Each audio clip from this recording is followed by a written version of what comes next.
যাদের মনে হচ্ছে সংবিধানকে লুণ্ঠন করছে, যাদের মনে হচ্ছে স্বৈরাচারী, যার খুশি কুশপুতুল পোড়ার আমার কোন আপত্তি নেই, এটাও সংবিধান সম্মত। অতএব আপনারা এসেছেন ইমানি দায়িত্ব পালন করতে, আপনারা এসেছেন নিজের অস্তিত্ব নয়, বাংলা নয়, ভারতের সংবিধানের অস্তিত্বকে বাঁচাতে। অতএব এক এক করে আমাদের বক্তারা বক্তব্য দেবে। উঁচু জায়গায় যারা আছেন আপনারা একটু বসে পড়ুন, পিছনে মানুষ আছে দেখতে পাবে।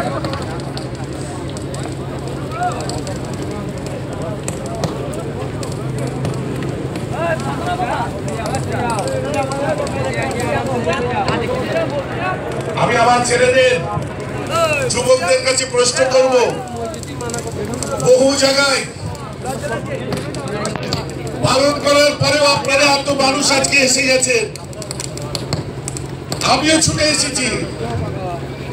আগামী 3 দিনের পরে যে রায়টা আসবে, তারপরে রাস্তায় যদি 1-5 ধরে থাকতে হয়, থাকতে কারা রাজি আছেন? হাত তুলুন।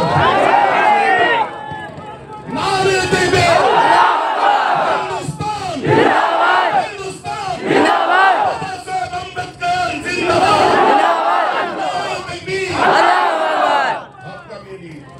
আজ এখানে শপথ করলেন, আল্লাহ দেখলেন, আল্লাহ সম্পত্তি রক্ষার শপথ করলেন।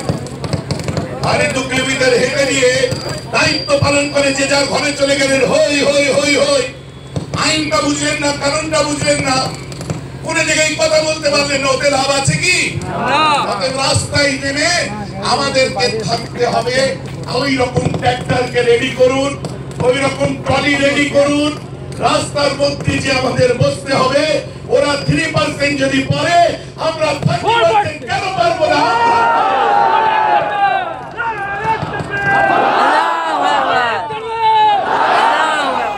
বাকি সব জায়গায় তো সামনে থেকে লিডিং দিচ্ছি, আপনারা দেখছেন। আবার এটাও দেবো, ইমানি দায়িত্ব কবরেই তো যেতে হবে। সে যে বলছে কবরও থাকবে না, তো পারলে আগের মূল্য পেয়ে গেছে। যাক, এখন বক্তব্য দেবেন আমাদের বিভিন্ন এলাকা থেকে যারা এসেছেন গণ্যমান্য ব্যক্তিরা। আমি আপনাদের সঙ্গে এখানে শেষ পর্যন্ত, এরপরে আমাদের কালা কানুন মিডিয়ার ভাইদের আমরা বলবো, আর কত পার্সিয়ালিটি করবে, আর কত ঝামা চাপা দেবে, আর কত একটা জাতিকে চাপা দিয়ে রেখে দেবে। আজকে তুমি জমিনে চাপা দেওয়ার চেষ্টা করছো।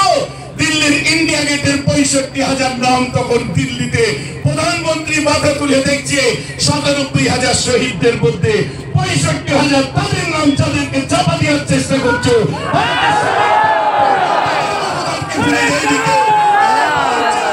তাদের অবদান ভুলে যায়নি কেউ। বীর আব্দুল হামিদের বুকে বেঁধে ট্যাঙ্কের সামনে ঝাঁপিয়ে পড়া ভুলে যায়নি কেউ। আশফাকুল্লাহ খানের গলায় ফাঁসির দড়ি নেওয়া ভুলে যায়নি কেউ। আমি যদি এভাবে বলি, मौलाना अबुल कलाम आजाद के भूले जाएंगे क्यों? भाइयों, कहाँ जा रहे हो? ये हमारा देश है, हमारे बाप दादी की कब्र इस देश में है। अपने गड्डी नीचे उतारो और हिंदुस्तान में अपने डेरा बनाओ। बोलो তাদেরকে বলছে ভাবা দরকার আছে। যাই হোক, এখন আমাদের এলাকার 2-1 গণ্যমান্য ব্যক্তি তারা আলোচনা করবে। আর আপনাদেরকে বলি, স্ট্রিট কর্নার করেন, আলোচনা সভা করেন, যাই করে টাইমটা 1 ঘন্টা রাখবে, 1 থেকে 1.5 ঘন্টা রাখবে। শুকরিয়া আকাশ থেকে নেমে 6 মেরে মারার আগে আমরা আমাদের কাজ গুটিয়ে দেবো। শুকরিয়া এসে ফ্যাল ফ্যাল করে তাকিয়ে দেখবে, ফাঁকা মাঠে এসে তারা হিন্দি তাকিয়ে দেখবে।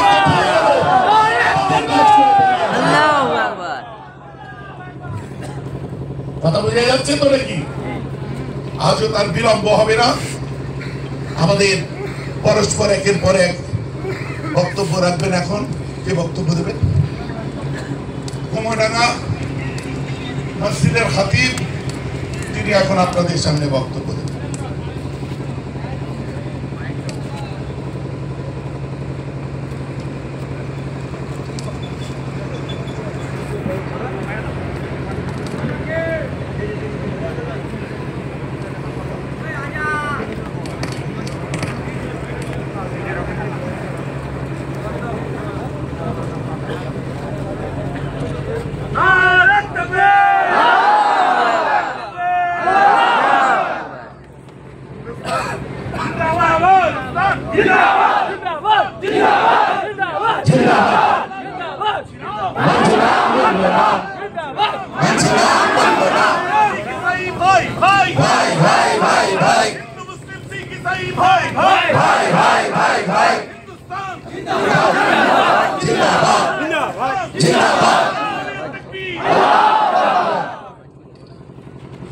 আসসালামু আলাইকুম ওয়া রাহমাতুল্লাহি ওয়া বারাকাতুহু।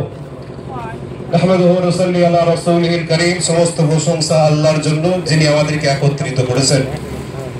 তারপরে পরে আওলাদে মুজাদ্দিদুজ জামান আমাদের সকলের প্রিয় ভাইজান হুজুর কিবলা এখানে উপস্থিত রয়েছেন, ওনাকে সম্মান জানাই, শ্রদ্ধা জানাই।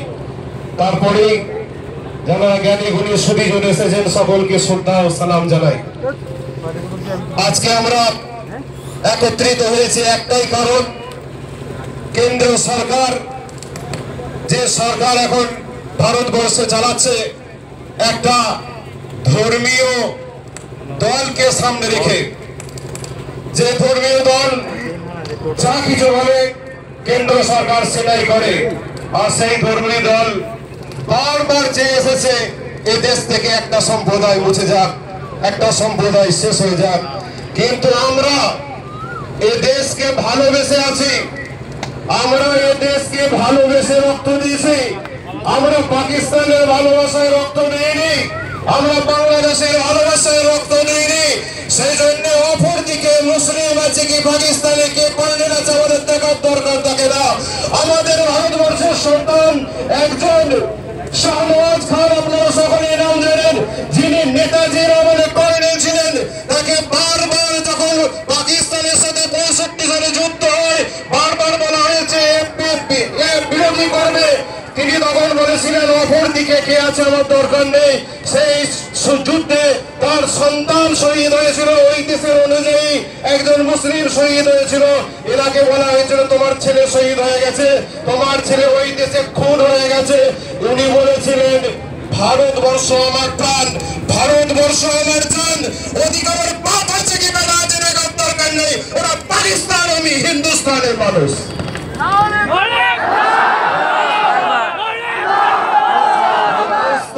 জিন্দাবাদ, জিন্দাবাদ। আবার বলছি, ভারতবর্ষ আতা ফলের মতো, চেনেন? কে কে চেনেন ভারতবর্ষ? এটা একটা আতা ফলকে সামনে রেখে দেখবেন এটা ভারতবর্ষ। কেউ যদি মনে করে একটাই রোয়াকে চির দেবো, পুরো আতাটা পচে যাবে,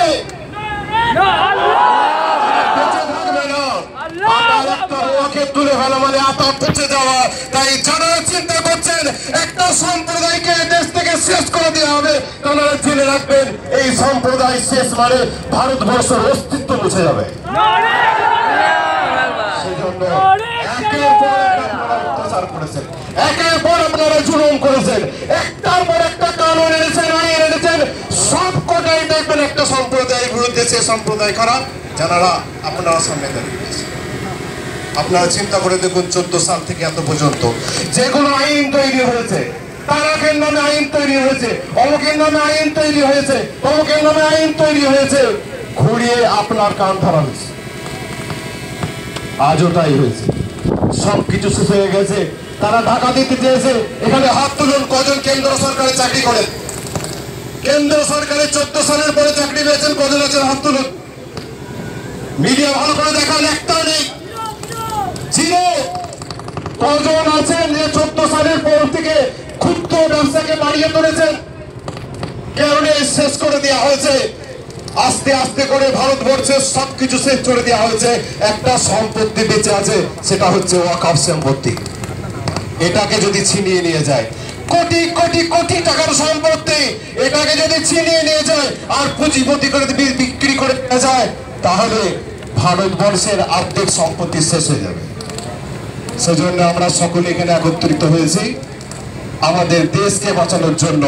শুধু ওয়াকফ সম্পত্তি নয়, ভুল ভাববেন না, ওয়াকফ সম্পত্তির পরে আপনারও নাম আসছে, আপনাকেও শেষ করে দেওয়া হবে। আপনার জমি চলে গেছে, মাটি চলে গেছে। অনেক ভাইরা ভাবছে যে আমরা তো ওই সম্প্রদায়ের মানুষ না, ভুল ভাববেন না। আমি আগেও বলছিলাম, আবারও বলছি, আমরা কিন্তু যেখানে এখানে যারা উপস্থিত হয়েছি কেউ একটা সম্প্রদায় অপর সম্প্রদায়ের শত্রু নয়। আগেও বলছিলাম আমরা হিন্দুর শত্রু নয়, আমরা এখনো বলছি আমরা হিন্দুর শত্রু নয়, আর হিন্দু ভাইয়েরাও মুসলিমদের শত্রু নয়। একটা রাজনৈতিক পার্টি আমাদের শত্রু, যে শত্রু আস্তে আস্তে আস্তে করে তিল তিল করে চাকরি নেই, টাকা নেই, অর্থ নেই, সবকিছু শেষ হয়ে গেছে। একটাই রাস্তা বাকি আছে, সেটা হচ্ছে ধর্মকে উস্কানি দিয়ে লেলিয়ে দাও। এরা মারামারি করুক, আমরা গদিতে বসে বসে চকলেট খাবো, এছাড়া আর কিছু নয়। সেজন্য আপনারা সাবধান হবেন, সাবধান হবেন, কেননা আপনার কোমরে দড়ি পরাবো বলে রেডি হয়ে আছে, আপনাকে অন্য জায়গায় পাঠানোর জন্য রেডি হয়ে আছে। গত কয়েকদিন ধরে দেখছেন, আমরা 10 বছর ধরে, আরো বেশি বছর ধরে দেখে এসেছি, মসজিদের মিনার থেকে আমাদের পতাকাকে খুলে দিয়ে অন্য পতাকা লাগিয়ে দিতে। আমাদের রাগ হয়েছে, দুঃখ হয়েছে, কষ্ট হয়েছে। কোনোদিন কোনো মুসলমান একটা গাড়িতে পতাকা লাগায়নি, কোনোদিন কোনো মুসলমান মন্দিরের উপরে গিয়ে পতাকা লাগায়নি, কিন্তু একটা পতাকা খোলা হয়েছে, তারা দেখিয়ে দিয়েছে আমরা তোমাদের শত্রু। কেন? কারা ওই শত্রু? রাজনৈতিক উন্মাদনায় যারা মত্ত তারা। কোন হিন্দু ভাই আমাদের শত্রু নয়, হিন্দু ভাই আমাদের শত্রু হতে পারে না। তারা জানে, ভাইজান বলছিলেন যখনই দিল্লির গেটের দিকে তাকানো হয় তখন দেখা যায় যাদের নাম লেখা আছে 50% বেশি নাম মুসলিম সম্প্রদায় থেকে উঠে এসেছে। স্বাধীনতা আন্দোলনের যারা প্রথম সাথ চাকিয়েছে তারা মুসলিম। এই